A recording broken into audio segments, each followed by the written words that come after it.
Welcome to the deep dive. I am so thrilled to have you joining us today. Yeah, it's great to be here. And, we are constantly told that to be successful, to be happy, or just to get through the week, we really need to master the art of intentional living. Right. It's everywhere. It really is. Yeah. So today, we are on a mission to figure out how to actually reclaim our focus, leverage our resources, and basically stop feeling so overwhelmed by modern distractions. Which is easier said than done. Exactly. And to do that, we have a really unique stack of materials to pull from today. We're looking at a collection of English learning audio materials. Yep.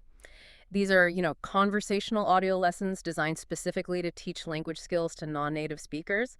But there is a secret hidden inside these language lessons. A really fascinating one. They secretly double as absolute masterclasses in personal development, habit building, and effective communication. It is a brilliant pedagogical approach, honestly. You're absorbing the grammar, the syntax, vocabulary, but the actual content of the listening comprehension exercises provides incredibly practical, heavily researched advice for navigating daily life. Right. The creators of these audio lessons are using highly relatable, modern scenarios to teach the language.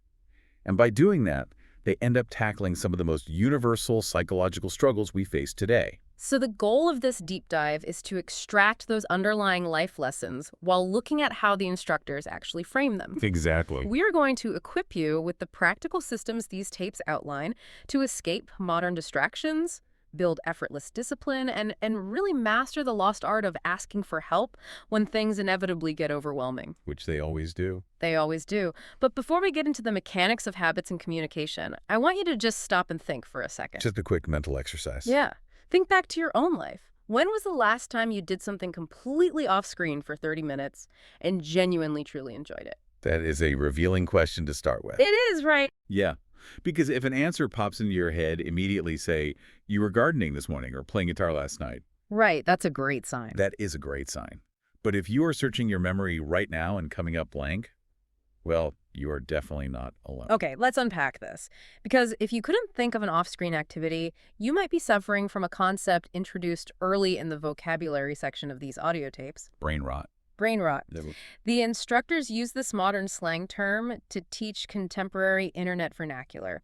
It describes that heavy, slow, empty feeling you get after consuming way too much low-quality junk content. Yeah, it's that specific sensation when you finally look up from your device and your prefrontal cortex just feels like mush. Exactly. And the creators of the audio lesson paint a very vivid picture of how this physical sensation manifests. They do. They use a listening comprehension exercise about doom scrolling. Ugh, we've all been there. Right. Getting sucked into a never-ending feed of negative news or just directionless short videos. And they use this scenario to teach the vocabulary of behavioral loops. Right. You're looking for a quick hit of entertainment, but the algorithm quickly spirals the behavior out of your control. The specific anecdote they use in that listening module hit me right in the gut. They describe a character sitting down with the intention of watching maybe 20 minutes of random funny videos. Just 20 minutes. Right, just 20. Okay. But then the loop takes over. The character looks at the clock, and an hour and 40 minutes have just vanished. Gone. And they finally close the phone. And instead of feeling relaxed, they feel mentally drained yet completely restless in their physical body. The dialogue describes it as if your thumb is driving the car and your brain is just a passenger in the backseat screaming. Screaming, please stop. Yes, Yeah. screaming, please stop, while the thumb just says, just one more. What's fascinating here is how the lesson breaks down the underlying mechanism driving that behavior. They use it to teach adjectives of emotion. Right, like boredom. Exactly. When we experience that physical restlessness, we often tell ourselves and others, I'm just bored. Hmm. But the analysis within the language lesson points out a critical psychological distinction. We aren't actually bored at all. We are overstimulated. So why do we mislabel it as boredom? Well, because the symptoms feel remarkably similar. But the root cause is actually the complete opposite. Okay. Our nervous systems are being constantly bombarded. We are habituated to getting a new hit of stimulation every 3 seconds. A notification, A new video. a text message, a soundbite. Our brains are essentially standing in the middle of a chaotic, screaming digital market all day long. Wow, that's a great visual. And because of that constant barrage of dopamine, Quiet activities suddenly feel incredibly strange and uncomfortable. Sitting quietly and drinking a cup of tea or reading a physical book feels almost unnatural. Because your brain is experiencing a mild form of withdrawal. Yes, desperately waiting for that next 3-second dopamine hit. That makes a lot of sense. So we turn back to the screen to escape that uncomfortable quiet. Exactly. But in a later module, the audio tapes draw a really sharp line between healthy escapism and what they call hiding. And the instructors use this distinction to teach the nuances of action verbs. Escapism, in the negative sense, is when you use an activity purely to run away from your cognitive load or your feelings without doing any actual processing or healing. Right, so like binge watching 4 episodes of a TV show to numb out. Precisely. You are escaping the stressor, yes, but you aren't engaging in restorative rest. You are just hiding. And that leaves your nervous system in a state of exhaustion. Whereas a healthy escape, a true hobby, is presented as something that actually gives you energy back. Yes. The dialogues focus on activities where the character is creating, not just consuming. Cooking, painting, playing an instrument, building something with your hands. The audio material argues that these activities give the brain real rest. They pull the learner out of that passive couch potato identity and turn them into an active participant in their own life. Right, you start identifying as a painter, or a reader, or runner, which changes your internal monologue entirely. And that shift in identity is a powerful behavioral tool. A true hobby trains your attention span. It teaches your brain to stay with one single task for an extended period, which is incredibly healing for an overstimulated nervous system. It rebuilds the cognitive pathways that constant scrolling tears down. Exactly. So I really want you to reflect on your own routine for a moment. Does your free time look more like brain rot, or does it look like brain growth? The audio material suggests that finding just one activity to truly lose yourself in, even for just 20 minutes a day, can breathe life into your schedule. But it's easy for an audio tape to say, get a hobby. Right. How do these language instructors actually teach their students to bridge the gap from knowing they should do something to actually doing it? They tackle this head-on by structuring their entire advanced grammar module around concepts heavily adapted from James Clear's work on habit formation. Specifically atomic habits, right? Exactly. They use the classic trap of the start tomorrow syndrome, like the failed New Year's resolution, to teach future tense and conditional phrasing. Oh, that's clever. We get a burst of motivation. We set massive life-altering goals like working out for an hour every day. And by mid-January? We burn out. Yeah. And we default to, well, I'm too tired today, I'll start tomorrow. So how do they reframe that failure? By emphasizing a complete shift in behavioral focus, prioritizing systems over goals. A goal is a desired outcome, but a system is the daily process. The secret to building a bulletproof system, as taught through these repetition exercises, is to make the new habit so incredibly small that you simply cannot say no to it. But wait, if I'm only committing to 5 minutes of practicing a language or 5 minutes of working out, is that actually going to make a difference? Or is that just making me feel good about doing the bare minimum? It's a really common hesitation. But the psychological mechanism at play here is compounding neuroplasticity. Motivation is an incredibly unreliable emotion. It spikes and it crashes. Yeah, it does. If your habit requires a high degree of motivation to execute like a grueling 1-hour workout, you will inevitably fail on the days you feel tired. Right. But a tiny 5-minute habit requires almost zero motivation. Executed consistently, it bypasses the brain's resistance and eventually becomes an automatic, frictionless part of your routine. You build the identity of someone who shows up, and from there, the duration naturally expands. The audio tapes also introduce the concept of positive reinforcement to teach conjunctions. They suggest bribing yourself by pairing a habit you dread with a habit you love. Right. Habit stacking. So you only let yourself listen to your favorite music while you stretch, or you treat yourself to a specific snack right after you finish your 10 minutes of language study. That leverages your brain's natural reward circuitry. You are artificially inducing a dopamine spike at the end of a difficult task, so your brain starts associating the friction of studying with the positive payoff of the reward. It's a great trick. It is. But there is another crucial element to the system they teach, and that is environmental design. Ugh, the out of sight, out of mind rule. And the instructors use spatial prepositions to teach this, which is so smart. Perfectly integrated. If your phone is sitting next to your textbook, you are going to pick it up.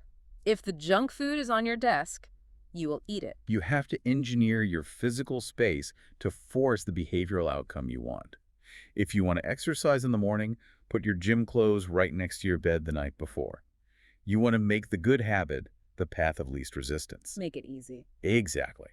Conversely, if you want to stop eating junk food, you don't just put it in a drawer. You make it as difficult and frictionless. Well, you make it the opposite of frictionless by keeping it entirely out of the house. So it's less about having ironclad discipline and more about protecting yourself from your own impulses. If we connect this to the bigger picture, it all comes down to understanding cognitive load. Willpower is not a character trait. It is a finite resource.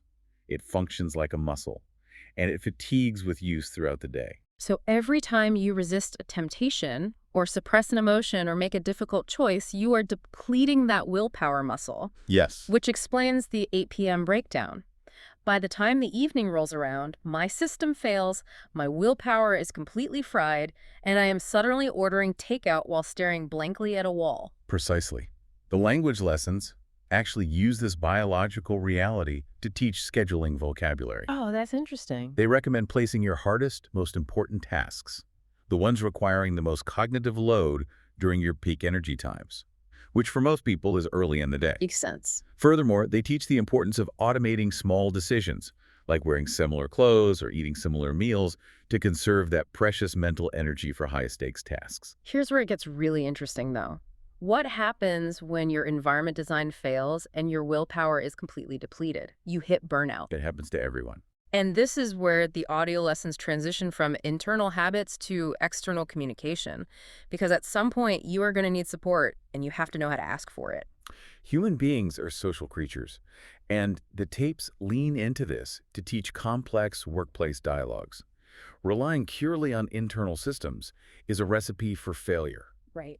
Having social support like a workout buddy or a study group provides an external scaffolding when your internal motivation collapses. The audio course dedicates a really robust lesson to navigating this in a professional setting. They introduce a scenario featuring an employee named Tony. Right, the Tony story. Tony is experiencing severe burnout. He feels overworked, understaffed, his systems have failed, and he needs to ask his manager for help.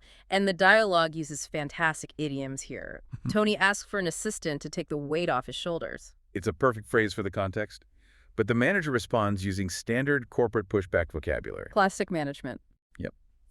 The boss says the timing is just not right. They lack the resources, which is corporate speak for money, and it's too risky to take on full-time staff in a bad economy. So Tony really has to advocate for himself, and they eventually reach a compromise. The boss agrees to hire an intern specifically to keep costs down. Right. But there is a highly revealing moment in this dialogue that the instructors use to test the listener's reading of context. Tony is waiting to meet his new intern, and he has built up this entire mental image. He is fully expecting a young female assistant. But the door opens, and Tony is shocked when his new intern, Adam, walks in with a deep, booming voice. It's a subtle but sharp detail included in the scenario. Tony had made an assumption about what an assistant or intern should look and sound like based on outdated societal scripts. A completely sexist assumption. Right. And the lesson uses this moment of surprise to highlight how often we bring our own unchecked biases into professional environments, while simultaneously teaching the listener how to navigate the awkwardness of a misaligned expectation. Moving past Tony's surprise, the core of that entire module is breaking down the actual mechanics of asking for assistance. Tony had to formally request help from a superior, which requires a very specific set of linguistic tools. It does. The tapes dissect this art of asking for help, treating it as a vital life skill rather than just a vocabulary list. The mechanics of asking for help are deeply tied to the grammatical structures of clarity and politeness. When you ask for assistance, you are interrupting someone else's workflow or their day. So the audio materials spend a lot of time on softeners and modal verbs. Phrases like, "Excuse me, I'm sorry to bother you, but," or "Would you mind helping me with?" Right, those linguistic cues act as social lubrication. They show respect for the other person's autonomy and instantly make them more receptive to your request. Exactly. But how do they translate the nonverbal aspects of communication through an audio format? Because body language is huge. They do it through descriptive narration and situational context. The narrator will explicitly state that a character is making friendly eye contact or speaking with a clear, calm tone. Oh, I see. They emphasize that you could use the most polite modal verbs in the English language, But if you are scowling or looking at your shoes, the interaction will fail. Yeah, that makes sense. They even teach the vocabulary of gesturing, pointing to a map if you are lost, or gesturing toward a heavy box if you need physical help. You have to lower the cognitive barrier for the person you're asking. Looking impatient or frustrated guarantees a negative response. The course also adjusts the grammar based on the social context of the request, which is vital. Context is everything in communication. If you are speaking to a stranger in a supermarket or a manager like Tony's boss, you lean heavily on formal, indirect language. But if you are asking a close friend to help you move a sofa, the grammar shifts to casual, direct requests, like, hey, can you give me a hand with this? Exactly. But the audio materials make a point to highlight one major exception to all these rules: Emergencies. emergencies. If there is a fire or a medical issue, politeness and softeners go completely out the window. You don't use a modal verb and say, excuse me, would you mind calling for help as my kitchen appears to be on fire? No, you definitely don't. You use imperative verbs. Fire. Call for help. The urgency overrides the social niceties, and the grammar reflects that shift. But in everyday, non-emergency scenarios, asking for help is framed as initiating a reciprocal relationship. Communication is a dynamic exchange. It's a two-way street. Right. When someone provides the help you asked for, the tapes stress the importance of active participation. Which means using clarification questions. If someone gives you directions to a train station and you still don't understand, the lesson teaches you not to just nod and walk away confused. Don't just pretend you get it. Right. You use phrases like, could you explain that again? Or, just to be sure, did you say the first left or the second? It ensures you actually get the information you need while showing the other person that you value their effort. And crucially, they teach the principle of reciprocity to close out the interaction. If you ask for help, you should actively look for ways to offer it in return. Absolutely. A simple sign-off like, thank you so much for your time. Please let me know if you ever need a hand with anything that goes a remarkably long way in building trust and social capital, whether you are in a corporate office like Tony or just navigating your local neighborhood. So, pulling all of these threads together from this language course, we are looking at a surprisingly robust toolkit for living intentionally. We really are. It starts with recognizing the physical symptoms of overstimulation and brain rot, and making an active choice to engage in a hobby that rebuilds our attention span rather than just hiding in our screens. We then support that mental shift by engineering our environment. We abandon the massive, failure-prone goals in favor of tiny, undeniable habits that rely on system design rather than fleeting motivation. Right. We protect our limited cognitive load by making good choices frictionless and bad choices difficult. And finally, we accept that we cannot optimize our way out of needing other people. We build external scaffolding through social support, and we learn to advocate for ourselves by mastering the clear, polite, context-aware art of asking for assistance when our internal systems inevitably hit their limits. This raises an important question. If willpower is a muscle that gets exhausted, and our screens are perfectly engineered to drain it, what if the true ultimate luxury of the future isn't wealth or free time, but simply an undivided attention span? How will you protect yours today? Wow, that is exactly what we want to leave you pondering. Thank you so much for joining us on this deep dive. We covered a lot of ground today, analyzing how a simple English learning audio course can offer a profound blueprint for intentional living. We highly encourage you to take one small, positive action based on this discussion right now. Start that tiny habit today. Put your gym shoes by the door, or find a recipe to cook tonight. Reclaim a little bit of your focus. Thanks for listening, and we will see you on the next deep dive.